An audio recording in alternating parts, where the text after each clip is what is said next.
Nós temos aqui duas peças anatômicas correspondentes a duas medulas humanas adultas, em que nós observamos uma com os envoltórios, em que você pode observar aqui a dura mater como um grande saco de proteção da medula, e uma outra em que você corta a dura mater, rebate a dura mater e mostra a estrutura nervosa da medula contida dentro dessa meninge. Como a gente pode observar, a medula ela é uma haste de formato cilíndrico, em que chamam a atenção inicialmente ao olhar desarmado duas grandes dilatações, uma a nível cranial e a outra a nível caudal. Essas dilatações correspondem às intumescências, a intumescência cervical, essa cranial, que está bem próximo já da continuidade da medula com o tronco encefálico, e uma outra inferior, que é a intumescência lombar, que é a continuação caudal e quase que final da medula espinhal.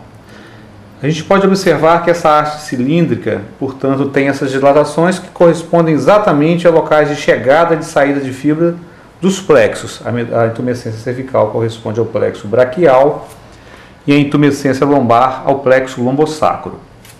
Uma característica bem interessante da medula é que ela não ocupa totalmente o canal medular, consequentemente o canal vertebral. Veja que ela termina sob o formato de uma estrutura afilada, que tem uma estrutura de um cone, que é o cone medular.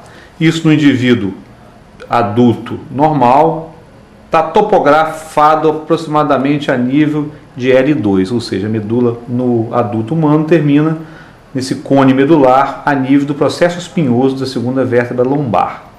Abaixo nós temos uma grande quantidade de raízes nervosas que lembram muito a cauda de um cavalo, né? Por isso essa estrutura é conhecida anatomicamente como cauda equina, e essa diferença topográfica decorre de um crescimento diferenciado entre medula e vértebra.